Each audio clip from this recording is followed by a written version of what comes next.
नमस्कार साथियों आखिरकार डीपीआई ने अतिथि शिक्षक नियुक्ति प्रक्रिया के जो निर्देश हैं वह जारी कर दिए हैं। पत्र आप अपनी स्क्रीन पर देख ही रहे होंगे। 24/7/2024 को यह पत्र जारी किया गया है। अब अतिथि शिक्षकों की नियुक्ति प्रक्रिया के संबंध में जो निर्देश जारी किए गए हैं उसमें काफी कुछ बदलाव इस शैक्षिक सत्र में हुए हैं। यानी कि अतिथि शिक्षकों की जो नियुक्ति प्रक्रिया है वह अब पूरी तरीके से बदल चुकी है। विद्यालय स्तर पर अतिथि शिक्षकों की जो नियुक्ति प्रक्रिया है उसको पूरी तरीके से शून्य कर दिया गया है। इसमें जो एसएमडीसी को प्राथमिकता दी जाती थी, अब उस एसएमडीसी की प्राथमिकता यहाँ पर समाप्त की जा चुकी है। लगातार अतिथि शिक्षकों के प्रश्न आ रहे हैं कि सर ये जो निर्देश जारी किए गए हैं इनके क्या मायने हैं, बिंदुवार इनको स्पष्ट रूप से समझाया जाए। तो साथियों, बिंदुवार जो भी पॉइंट हैं उनको बारीकी से हम आपके सामने क्लियर करेंगे। में जो वीडियो है उसे आप अंत तक जरूर देखें ताकि किसी भी प्रकार का कंफ्यूजन आपके दिमाग में ना रहे। सबसे पहले आप देखेंगे, हम बिंदु क्रमांक 1 से प्रारंभ करेंगे। अतिथि शिक्षक आमंत्रण हेतु रिक्तियां, इसमें ये स्पष्ट किया गया है शैक्षिक सत्र 24-25 में जिन रिक्तियों के विरुद्ध विद्यालयों में शैक्षिक व्यवस्था हेतु अतिथि शिक्षकों को आमंत्रित किया जाना है, ऐसी रिक्तियों को राज्य स्तर से जीएफएमएस पोर्टल पर प्रदर्शित किया जाएगा।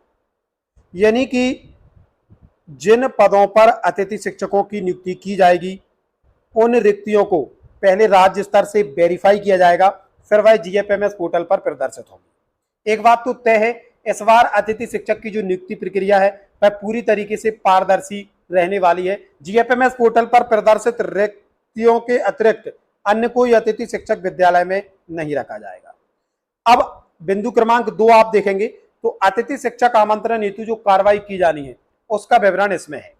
सबसे पहले 2.1 में हम देख लेते हैं शैक्षिक सत्र 24-25 में अतिथि शिक्षक आमंत्रण हेतु जीएफएमएस पोर्टल पर प्रदर्शित रिक्तियों के विरुद्ध ही विद्यालय में अतिथि शिक्षक को रखा जाएगा। ये पूरी तरीके से स्पष्ट है। बिंदु क्रमांक 2.2 में संदर्भित पत्र की कंडिका 3.1.2 में उल्लेखित अनुसार उस श्रेणी में आने वाले अतिथि शिक्षकों को नहीं रखा जाएगा। यानी कि संदर्भित पत्र की कंडिका 3.1.2, यानी कि आप 4/7/19 का पत्र देख लें जिसमें ऐसे अतिथि शिक्षक साथी जिनका परीक्षा परिणाम 30% से कम रहा है उनको अतिथि शिक्षक के रूप में नहीं रखा जाएगा।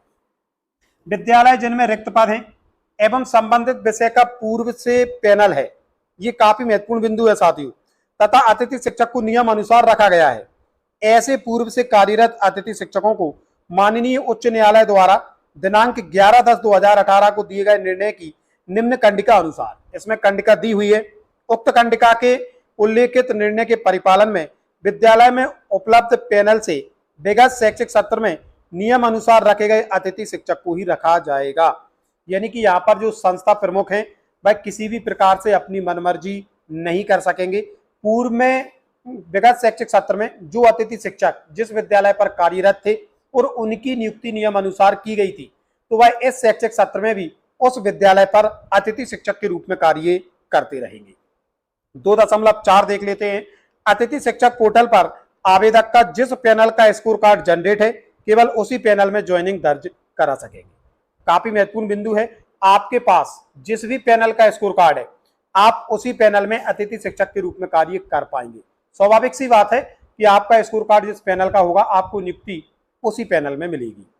बिंदु क्रमांक 2.5, ये काफी महत्वपूर्ण बिंदु है और इसको लेकर लगातार अतिथि शिक्षकों के प्रश्न देखने को मिले हैं।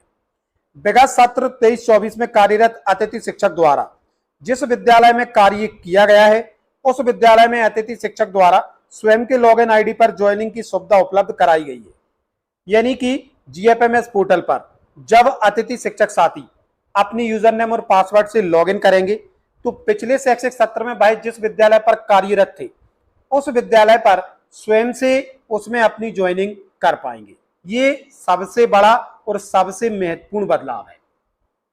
अतः अतिथि शिक्षक द्वारा जीएफएमएस पोर्टल पर निर्धारित समय अवधि में संबंधित विद्यालय में ज्वाइनिंग दर्ज की कार्रवाई की जा सके। समय सारणी इसमें दी हुई है, तो जितने भी हमारे अतिथि शिक्षक साथी हैं जो विगत शैक्षिक सत्र में जिस भी विद्यालय पर कार्यरत थे वह उस विद्यालय पर जीएफएमएस पोर्टल पर अपनी यूजर नेम और पासवर्ड से लॉगिन करके अपनी ज्वाइनिंग आवश्यक रूप से दर्ज करा दें।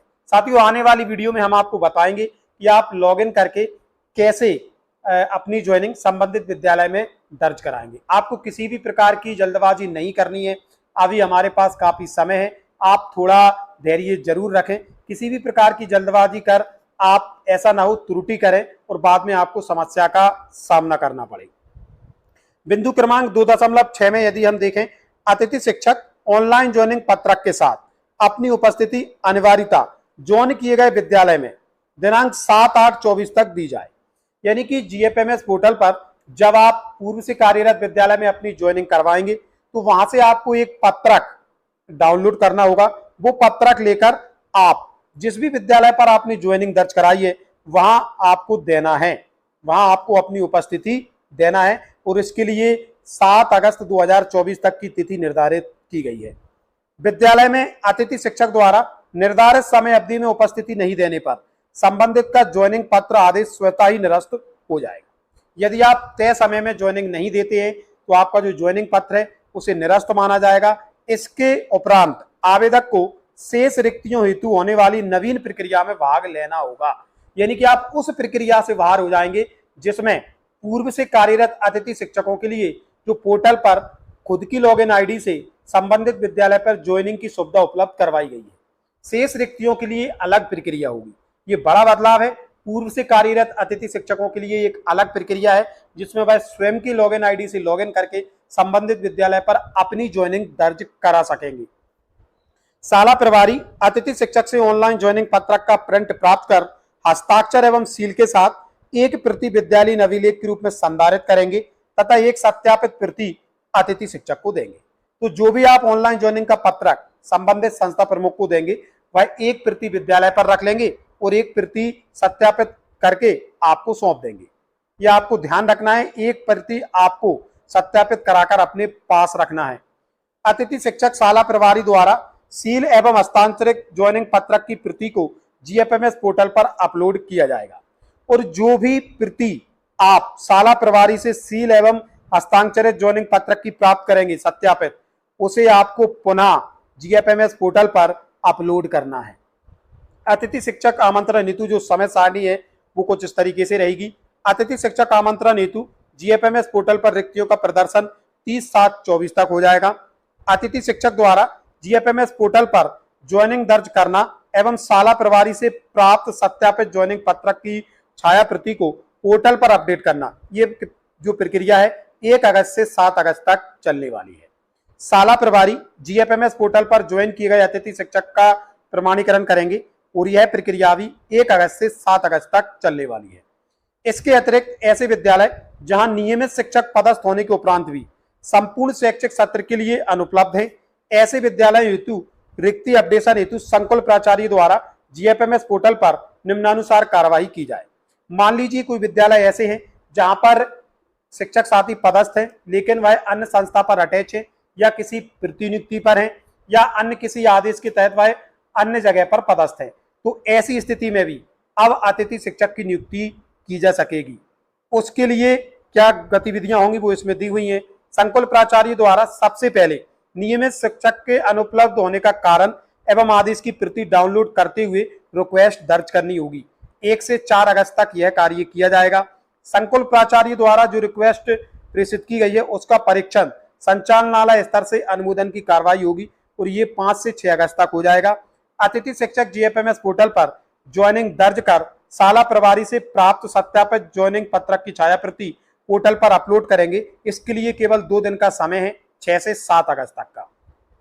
शाला प्रभारी जीएफएमएस पोर्टल पर ज्वाइन किए गए अतिथि शिक्षक का प्रमाणीकरण प्राप्त करेंगे, जो ज्वाइन किए गए अतिथि शिक्षक हैं उसका प्रमाणीकरण करेंगे 7 से 8 अगस्त तक। प्रथमतः पूर्व से नियम अनुसार कार्यरत अतिथि शिक्षक की ज्वाइनिंग के बाद शेष रिक्तियों के स्कोर कार्ड के आधार पर मेरिट क्रम में शाला विकल्प चयन उपरांत आवंटित विद्यालय में ज्वाइन कर सकेंगे। यानी कि पहला चरण केवल और केवल उन अतिथि शिक्षकों के लिए है जो पूर्व से विद्यालय में अतिथि शिक्षक के रूप में कार्यरत है। उसके बाद यदि पद रिक्त बचते हैं तो उनकी जो नियुक्ति है वह मेरिट क्रम में की जाएगी। तो पूर्व से कार्यरत अतिथि शिक्षक साथियों को यहाँ पर प्राथमिकता मिली है और ये उनके लिए एक बड़ा अपडेट है और कहीं ना कहीं ये एक अच्छा अपडेट भी है। अन्य सामान्य निर्देश भी इसमें दिए हुए हैं। अतिथि शिक्षकों की व्यवस्था उपलब्ध मानव संसाधनों के सर्वोत्तम उपयोग सुनिश्चित करते हुए आवश्यक बजट उपलब्धता के आधार पर की जाएगी। विद्यालय में नियमित शिक्षक की उपलब्धता होने पर अतिथि शिक्षक का आदेश एवं सेवाएं स्वतः ही समाप्त हो जाएंगी। ये बिंदु जो है काफी महत्वपूर्ण है, क्योंकि जैसा कि 20 शैक्षिक सत्र में नहीं हटाया जाएगा ऐसी महापंचायत में घोषणा की गई थी, लेकिन यहाँ पर जो डीपीआई है उसने पूरी तरीके से स्पष्ट कर दिया है कि किसी भी तरीके से यदि शासकीय शिक्षक आते हैं, नियमित शिक्षक की उपलब्धता होती है, तो संबंधित अतिथि शिक्षक का आदेश और उनकी जो सेवाएं हैं वो समाप्त हो जाएंगी। शाला प्रभारी कार्यरत अतिथि शिक्षक की विद्यालय में मासिक उपस्थिति माह के अंतिम दिवस संकुल प्राचार्य कार्यालय में जमा करेंगे। संकुल प्राचार्य विद्यालय में अतिथि शिक्षक की मासिक उपस्थिति के आधार पर आगामी माह के प्रथम 2 दिवसों में अतिथि शिक्षक के मानदेय जनरेट कर विकासखंड शिक्षा अधिकारी कार्यालय में जमा करेंगे। विकासखंड शिक्षा अधिकारी प्रति माह की 7 तारीख तक अनिवार्यता अतिथि शिक्षकों के मानदेय देयकों का परीक्षण कर भुगतान किया जाए। यानी कि प्रत्येक माह की 7 तारीख तक अतिथि शिक्षकों को मानदेय भुगतान करने के निर्देश यहाँ पर दिए गए हैं और बिंदुवार प्रक्रिया यहाँ पर समझाई गई है। सबसे पहले शाला प्रभारी का दायित्व है, फिर संकुल प्राचार्य का दायित्व है, उसके बाद में विकासखंड शिक्षा अधिकारी का दायित्व है कि वह अतिथि शिक्षक का मानदेय माह की 7 तारीख तक भुगतान कर दें। विकासखंड शिक्षा अधिकारी अतिथि शिक्षकों को किए गए मानदेय भुगतान की नई जानकारी की प्रविष्टि जीएफएमएस पोर्टल पर 10 तारीख तक अनिवार्यता करेंगे। तो जो मानदेय भुगतान किया जाएगा उसकी प्रविष्टि पोर्टल पर 10 तारीख तक कर दी जाएगी। एक बात तो तय है, इस बार जो अतिथि शिक्षकों की नियुक्ति प्रक्रिया है उसमें काफी कुछ बदलाव देखने को मिले हैं, काफी अच्छे बदलाव देखने को मिले हैं। पूर्व से कार्यरत अतिथि शिक्षकों को प्राथमिकता मिली है, साथ ही साथ उनके मानदेय भुगतान को लेकर बड़े बदलाव किए गए हैं। निश्चित तौर पर अब हर माह अतिथि शिक्षकों को मानदेय प्रदान किया जाएगा। साथियों, वीडियो में बिंदुवार आपको अतिथि शिक्षक नियुक्ति प्रक्रिया के निर्देश समझाने का प्रयास किया गया है। लगातार हम अतिथि शिक्षकों की नियुक्ति से संबंधित वीडियो लेकर आएंगे और बेहतर तरीके से बिंदुओं को स्पष्ट करने का प्रयास करेंगे।